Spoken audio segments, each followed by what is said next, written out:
والصلاة والسلام علی من لا نبی بعدہ۔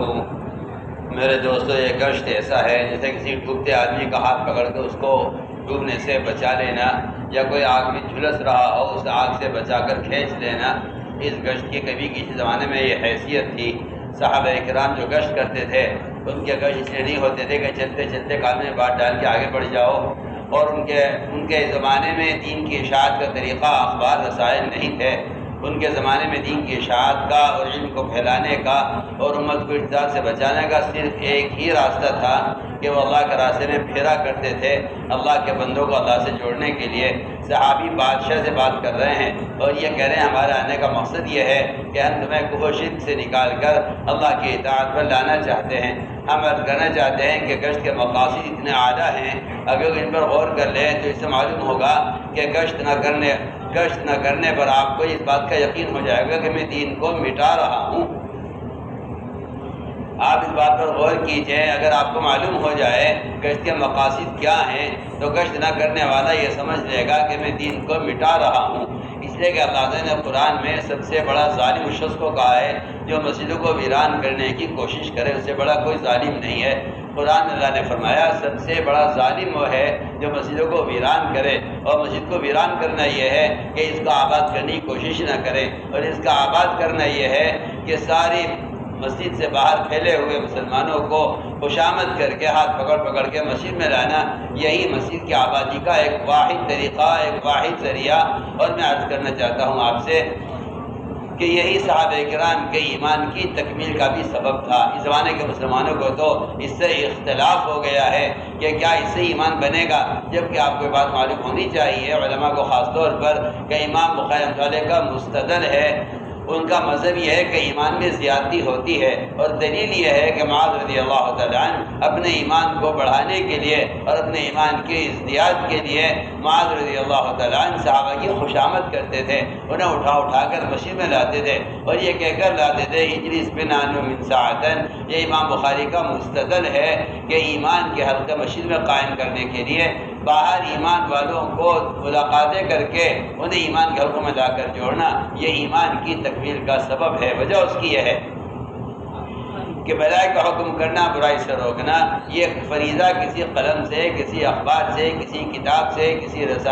رسائل سے، اور میں آپ کہتا ہوں کہ اس زمانے میں کسی موبائل سے فریضہ ادا نہیں ہو سکتا۔ آپ لاکھ تعویلیں کریں اور آپ لاکھ باتیں بنائیں لیکن ساری باتیں بکواس ہیں۔ اس کی وجہ یہ ہے کہ حضور اکرم صلی اللہ علیہ وسلم کی احادیث میں منکر کو ہاتھ سے روکنے یا دل سے روکنے یا زبان سے روکنے صرف یہ 3 درجے بتائے گئے ہیں۔ اس کے بعد ایمان کا کوئی ذرہ اس کے دل میں نہیں ہے۔ جو آدمی منکر کو دیکھ کر دل سے غمگین نہیں ہوتا اس کے دل میں ایمان کا ذرہ بھی نہیں ہے، چاہے وہ خود نیک اعمال کتنے بھی کرتا ہو، لیکن دل میں ایمان کا ذرہ نہیں اس شخص کے جو منکر کو دیکھ کر ناراض نہ ہو یا اس کا دل نہ دکھے۔ صاف فرمایا حدیث میں منکر کو دیکھ کر ہاتھ سے بدلنا ایمان کا اعلیٰ درجہ ہے، زبان سے بدلنا درمیانہ ایمان کا درجہ ہے، اور دل سے اس کو برا سمجھ کر اس کو ختم کرنے کے لیے اللہ سے دعائیں کرنا یہ ایمان کا سب سے ضعیف ترین درجہ ہے۔ اور اگر خدا نہ کرے کسی مسلمان کی کیفیت یہ ہو جائے کہ گناہ ہوتا ہوا دیکھ کر خوش ہونا نہیں، اب آج کل تو مسلمان گناہ کو دیکھ کر خوش ہوتا ہے، اس زمانے میں حدیث میں یہ ہے کہ اگر گناہ کو دیکھ کر مسلمان دل سے غمگین نہیں ہو رہا ہے تو اس کے دل میں ایمان کا ذرہ بھی نہیں ہے۔ انہیں میں تاکید سے عرض کر رہا ہوں کہ گشت کے مقاصد اصل یہ تھے کہ لوگوں کو دعوت دے کر ان کے ماحول کو تغییر کا حکم ہے۔ من رعا منکم منکر، عام اعلان ہے، عالم ہو، جاہل ہو، فاسق ہو، فاجر ہو، نماز پڑھتا ہو، نہ پڑھتا ہو، جو شخص بھی منکر کو ہوتا ہوا دیکھ رہا ہے اس کو چاہیے کہ اس کو اپنے ہاتھ سے اس کو بدلے۔ یہ تغییر کا حکم ہر مسلمان کے ذمہ ہے، مرد ہو یا عورت، ہر ایک کی ذمہ دعوت اس طرح فرض عین ہے جس طرح نماز پڑھنا مرد و عورت پر فرض عین ہے، اس طرح دعوت دینا ہر مسلمان کے ذمہ فرض عین ہے کہ وہ منکر کرنے والے کو دیکھ کر اس کا ہاتھ پکڑ کر اس کو منکر کے ماحول سے اسے معروفات کے ماحول میں لے آئے۔ میں اس لیے عرض کر رہا ہوں کہ گشت کا اصل مقصد یہ تھا کہ ہر مسلمان کو دعوت دے کر اس کو گناہوں کے ماحول سے نکال کر عمل کے ماحول میں لایا جائے۔ آپ اس پر غور کیجئے، جو مرغی گندگی کھاتی ہے اس کو جلالہ کہتے ہیں۔ شریعت کا حکم یہ ہے کہ اگر آپ اس مرغی کو کھانے کے قابل بنانا چاہتے ہیں تو آپ اس کو کچھ وقت کے لیے درگاہ میں بند کر دیجئے تاکہ یہ گندگی کھانے سے دور رہے اور گندگی کے ماحول سے دور رہے۔ اس کے لیے حکم یہ ہے شریعت کا کہ اس جلالہ مرغی کو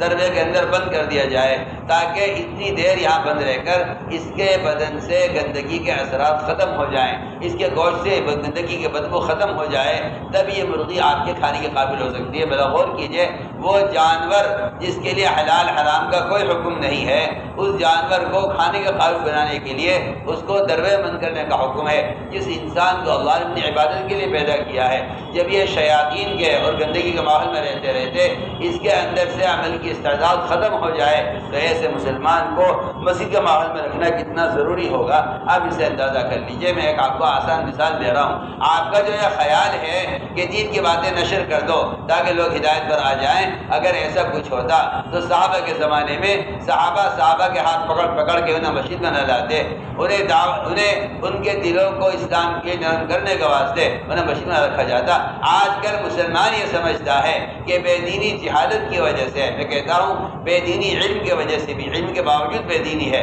اس لیے کہ مسلمان کا عمل کے ماحول میں وقت نہیں گزرتا۔ آپ وقت صغیر کے بارے میں غور کر لیجئے، یہ سارے فرائض سے واقف تھے، انہیں معلوم ہے نماز فرض ہے، روزہ فرض ہے، زکوٰۃ فرض ہے، جہاد فرض ہے، بتوں کی پوجا کرنا حرام ہے، یہ سب معلوم تھا۔ ساری بات معلوم ہونے کے باوجود قوت ثقیف نے کہا کہ ہم نماز نہیں پڑھیں گے، زکوٰۃ نہیں دیں گے، جہاد نہیں کریں گے، روزہ نہیں رکھیں گے، ہم مسلمان بن کر رہیں گے۔ آپ نے فرمایا ان کا ایک ہی علاج ہے کہ ان کو مسجد میں رکھا جائے، مسجد کے ماحول میں رہنا ان کے دلوں کو ہدایت کے نرم کر دے گا۔ میں آپ سے عرض کرنا چاہتا ہوں، آج بھی مسلمان کی تعلیم و تربیت کا وہی طریقہ وہی ذریعہ ہے جو طریقہ اور ذریعہ محمد صلی اللہ علیہ وسلم کے زمانے میں تھا۔ اس لیے بات سب نوٹ کر لیجئے کہ تبلیغ میں گشت کا موضوع مسجدوں کو مسلمانوں سے آباد کرنا ہے، اور اس مسجد کی آبادی کے وقت وقت فارغ نہ کرنا یا اس کو ٹال دینا، اس پر مسلمان کو اللہ کے عذاب کے آنے سے ڈرنا چاہیے۔ یہ کوئی ایسا مستحب کام نہیں ہے کہ جس کے نہ کرنے پر کوئی دھمکی نہ ہو، یا جس کا نہ کرنا کوئی گناہ نہ ہو۔ میں تو عرض کر چکا ہوں، قرآن نے صاف کہہ دیا اس سے بڑا ظالم ہو کون سکتا ہے جو مسجدوں کو ویران کرے، اور ویران کرنا یہ ہے کہ آپ اس کی آبادی کی کوشش نہ کریں۔ آپ اس حدیث پر غور کر لیجئے، بہت مختصر بات میں عرض کرتا ہوں، حدیث پر غور کر لیجئے۔ اللہ نے حکم دیا یحییٰ علیہ السلام کو کہ یحییٰ بنی اسرائیل کو مسجد میں جمع کرو۔ سنیں، غور سے سنیں حدیث،